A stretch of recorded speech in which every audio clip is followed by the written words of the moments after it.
আপনারা দেখছেন টিভি24 news network. সবশেষ আপডেটে আপনাদের স্বাগত জানাচ্ছি আমি তাসমিয়া টুম্পা। ইরানের Islamic revolutionary guard corps IRGC দাবি করেছে কেশম দ্বীপে আমেরিকার হামলায় একই পরিবারের ৩ জন নিহত হওয়ার জবাবে কুয়েত ও জর্ডানে থাকা আমেরিকার সামরিক স্থাপনাগুলোতে ক্ষেপণাস্ত্র হামলা চালানো হয়েছে।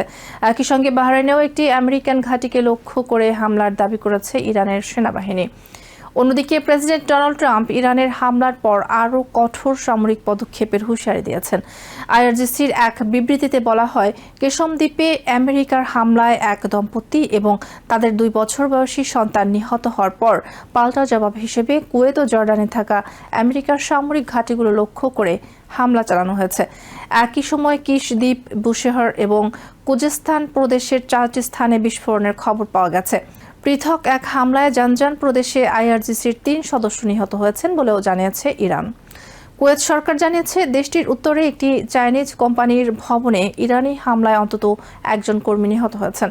তবে হামলার পর পরিস্থিতি মূল্যায়ন করা হচ্ছে এবং নিরাপত্তা ব্যবস্থা আরও জোরদার করা হয়েছে।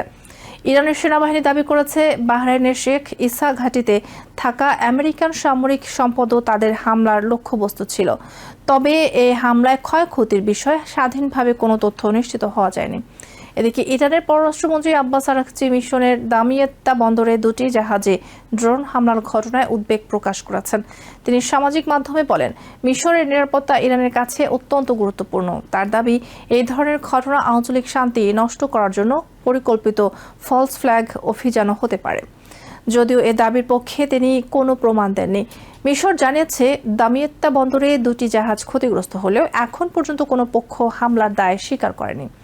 ইয়েমেনের হুথি বিদ্রোহীরা এই ঘটনায় নিজেদের সম্পৃক্ততার অভিযোগ অস্বীকার করেছে। অন্যদিকে ইরাক সরকার জানিয়েছে তাদের ভূখণ্ডে সাম্প্রতিক আমেরিকান ও সৌদি হামলার বিষয়ে আগে থেকে কোনো তথ্য তাদের কাছে ছিল না।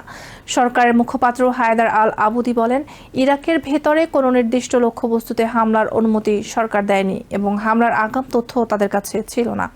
তার এই বক্তব্য প্রেসিডেন্ট ট্রাম্পের সেই দাবির বিপরীত, যেখানে তিনি বলেছিলেন হামলাগুলো ইরাক সরকারের সঙ্গে সমন্বয় করেই পরিচালিত হয়েছে। এদিকে তেহরানের প্রসিকিউটর কার্যালয় জানায়, সাম্প্রতিক মৃত্যুদণ্ড কার্যকরের বিরুদ্ধে বিক্ষোভকারীদের প্রতি সমর্থন জানিয়েছিলেন এমন কয়েকজনের বিরুদ্ধে নতুন আইনি ব্যবস্থা নেওয়া হয়েছে। সরকারি বিবৃতিতে বলা হয়, আদালতের রায়ের বিরুদ্ধে অবস্থান নিয়ে তারা জানুয়ারি মাসের বিক্ষোভকারীদের প্রত্যক্ষ বা পরোক্ষভাবে সমর্থন করেছেন।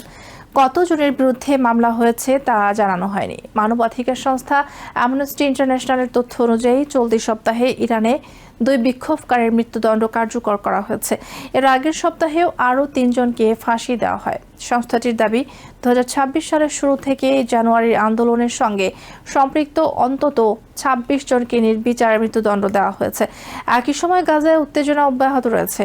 জাতিসংঘের ফিলিস্তিনি শরণার্থী সংস্থা UNRWA জানিয়েছে, ইসরায়েলি বিধিনিষেধের কারণে ত্রাণ কার্যক্রম মারাত্মকভাবে ব্যাহত হচ্ছে। জ্বালানি, লুব্রিক্যান্ট ও যন্ত্রাংশের সংকটে সংস্থাটির অর্ধেকের বেশি যানবাহন অচল হয়ে পড়েছে। এর ফলে নিরাপদে পানি সরবরাহ প্রায় 42% কমে গেছে। তবে গাজা সিটির 2টি স্বাস্থ্য কেন্দ্রে আবারও চিকিৎসা সেবা চালু করা হয়েছে এবং যা প্রায় 1 লাখ মানুষের জন্য প্রাথমিক স্বাস্থ্যসেবা নিশ্চিত করবে বলে জানিয়েছে সংস্থাটি। এদিকে বিশ্বজুড়ে জ্বালানি বাজারেও নতুন উদ্বেগ তৈরি হয়েছে। হরমুজ প্রণালী কার্যত অচল হয়ে পড়ায় এবং বাব আল মানদেব হয়ে জাহাজ চলাচলেও নিরাপদ ঝুঁকি বাড়ায় আন্তর্জাতিক তেল সরবরাহে চাপ তৈরি হয়েছে। বিশ্লেষকদের আশঙ্কা, পরিস্থিতি দীর্ঘায়িত হলে বিশ্ববাজারে জ্বালানির দাম আরও বেড়ে যেতে পারে।